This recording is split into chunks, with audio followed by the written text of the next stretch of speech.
Hi again and good morning everyone. 11 minutes before 7 we have breaking news for you. Life flight has been called to a rollover crash in Cass County. Dispatchers tell Valley News Live the crash happened just east of Anderlin, North Dakota along Highway 46. We do know at least one person is trapped inside the vehicle. The call came in just before 6 a.m. Be sure to stay with Valley News Live for updates on this breaking story. Yeah, we've been hearing a lot of issues on the roads this morning. Had some overnight precip and temperatures really dropped down, so do be very, very careful on your drive to work or school today. A very good Friday morning to you. I'm Kyle Bosch here with Lisa Bedeau. We're getting started with nonstop news and weather all the way up to the top of the hour to help you plan your day, and we start with last night's big win for UND. Besser wins it. Shot to the net block. Besser gets it back. He has score! Nick Schmaltz has scored, and North Dakota leads 3-2. You're killing me, Schmaltz. Every time. Barry Melrose. The UND Fighting Hawks are playing for the big one tomorrow night after a nail-biter at the Frozen Four. Of course, it's the talk around much of the Valley this morning. UND slips past Denver for a spot at the championship game. Yeah, they have people on the edge of their seat until the very last few minutes. UND took a 2-goal lead into the third period. Then Denver scored 2 to tie it up. And that's when this happened. We just saw the big highlight. Here it is one more time. The CBS line getting it done. Nick Schmaltz. That put them up 3-2. They added an empty netter and win 4-2. After the game, our own Alex Egan had a chance to talk with some of the UND players. You know, we know coming here, it's, no game's going to be easy, as you can tell out there. It was a battle for 60 minutes. It's a huge monkey off our back. For me, it's my third time here. Two first years come up short, and now finally the third year going out. My senior year, I got that opportunity to play for the national championship that you want every single year you're playing here. UND will play Quinnipiac tomorrow night at 7 on ESPN2. Should be a great, great championship game. Well, time to get a look at weather and traffic on the ones now. It is 6:51. We start with meteorologist Robert Hahn, and well, the sky doesn't look that bad, but the temperatures today, ugh. Yeah, it looks pretty nice. Sun getting ready to rise here, but the camera, you see it jumping around, breezy once again, and it's a cold one out there to start off the day. Not going to get a whole lot warmer later on today. 23 winds out of the north and northwest at 22 miles per hour, giving us a wind chill of 8 here in the Fargo-Moorhead area. Bundle up as you head out the door. 14 in Langdon, 19 in Devils Lake, Crookston, and Thief River Falls, 23 Fergus Falls, Wahpeton, 26 down in Sisseton. Breezy north to northwest winds will be with us throughout the morning and into the afternoon hours. Later this afternoon and into this evening, those winds will be subsiding, but those winds giving us some very cold wind chills below 0 up in Langdon, -1 there, 11 in Oaks, 10 in Jamestown, 8 in Wahpeton, as well as in Fergus Falls. A few clouds out there. Underneath those clouds, we continue to see a few isolated flurries, and those will continue to dissipate as we head through the next little while. Across the northern plains, a little bit of snow. Across the Great Lakes, a little bit of snow. And across the desert southwest, some rain showers and storms for us as we head through the rest of the day today. Decreasing clouds, but sun not going to warm us up. That's the bad news. The good news is today is going to be the coldest day we'll see in quite some time. So once we get through today, some improving conditions. Tonight, we will see some cold temperatures dipping down into the teens and 20s. Tomorrow, see some mainly high cloudiness, but some mid-level clouds up off the northern valley, and we could see some isolated flurries and snow showers. Rosa, War Road, Badette in that area.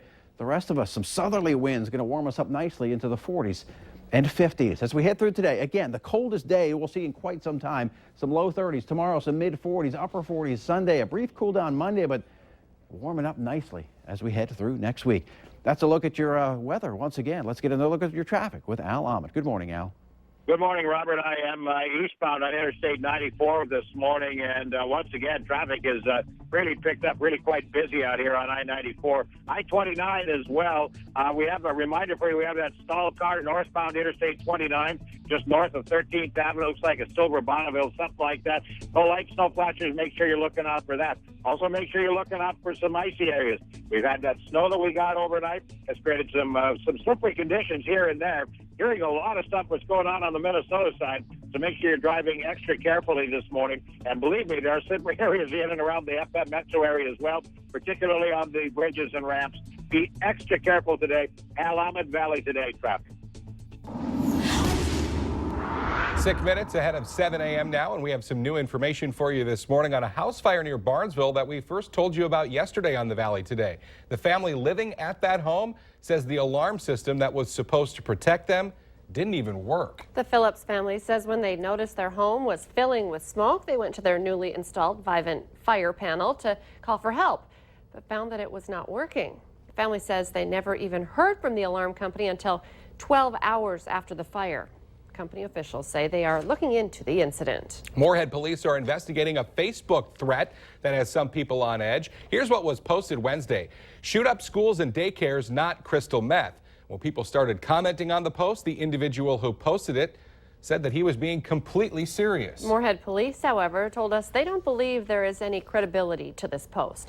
A police investigator tells us they work hand in hand with schools regarding cyber threats like this one. Police are notifying the public about 2 level 3 sex offenders in Grand Forks. Police say 51-year-old Donald Lee is living at 1706 North 6th Street in Grand Forks and has been deemed a high-risk sex offender. 70-year-old Kenneth Ide will be moving to the Grand Forks area 3 months from now. He's set to live at 4796 South 42nd Street starting July 7th. North Dakota Republican gubernatorial candidate Doug Burgum has announced Watford City Mayor Brent Sanford as his running mate, and it didn't take long for his main opponent to go on the attack. North Dakota Attorney General Wayne Stencham says Sanford appeared in one of his video ads. Burgum's communication manager says Sanford sided with Burgum after talking to him about his vision of moving North Dakota from good to exceptional.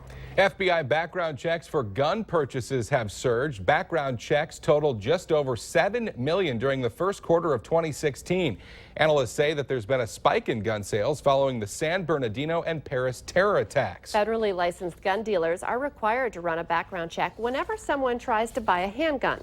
2016 is on track to surpass last year's record of 23 million background checks. Friday morning means it's time to get a look at this week's Valley's Most Wanted. Police in Fargo are on the lookout for Andrew Davidson. We've got the picture of the 26-year-old up on your screen right now. He's wanted for failure to appear, theft of property, and a probation violation for issuing checks without an account. All of those charges are felonies. Call your local law enforcement if you have any information on Davidson. Well, it's a classic story that's being told through music and dance this weekend. The FM Ballet is getting ready for their performance of Sleeping Beauty. The Valley Today's Christy Larson is joining us live with more on the upcoming performance. Good morning, Christy. Good morning, guys. You have 3 opportunities, 2 on Saturday, 1 on Sunday to see this ballet, and we've been getting a little sneak peek at it this morning with Matt Gasper, and this is just going to be one of those beautiful shows that people just need to come out and see. It's not to be missed, family friendly, great for all ages, young and old and young at heart, and exciting because there's it's continually moving, and it's a wonderful story you can follow. So bring out the whole family for this magical event.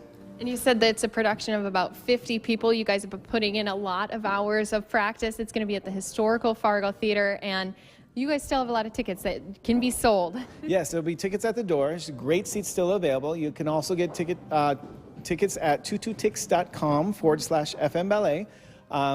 But the best thing to do is come right to the door. It's going to be super easy, and then you can grab your popcorn and your soda and enjoy a classic ballet. Yeah, a classic ballet, a classic story. It's going to be a lot of fun. We do have that information for tickets up online on valleynewslive.com. Just click on the hot button. And Kyle and Lisa, I did do my audition this morning. I didn't make the cut, so I don't want to talk about it. You can try again, Christy, but I mean, you can understand they've had some amazing dancers all morning, and right. just watching a little bit of the performance has been inspiring. It has. Very exciting now for me to go see that show. Christy Larson, practice makes perfect. Just start practicing. Well, there's a whole different type of event that's going on this weekend as well. Some U.S. Marines getting in the face of some local high school students. It's all part of a mini boot camp. One was held at West Fargo High yesterday. Drill instructors say they want students to realize that boot camp is not an impossible task, but is definitely a challenge. Recruiters say events like these help get more young men and women enthusiastic about signing up for the military. There are 2 more mini boot camps this week. You can find out more about them by heading to our website, valleynewslive.com. Just click on this story. Let's get our answer now to our question of the morning on Facebook. Today's question, 66% of women say they would rather receive this than a wedding proposal. The answer, a job promotion. It Not makes a puppy, sense. Robert. Sorry, but it definitely makes sense. Your weather? Yeah. Not really making You sense. want to curl up with your puppy if you've got one. It's a cold one out there, and it's not going to warm up too much today. Teens and 20s across the area with some strong winds out there. Gusting as high as 30 to 35 miles per hour. It's giving us a very cold wind chill. It's 1 below in Langdon, 6 now your wind chill here in Fargo, also 6 in Valley City. Decreasing clouds. We've got some sun showing on the tower cam. There's still a few flurries out there. Those will go on the way. Cold today, but warmer as we head through the next 7 days. Thank you, Robert. Remember, we'll have more local news and weather for you right here in just 25 minutes. Have a great Friday and weekend, everybody. We'll see you Monday morning.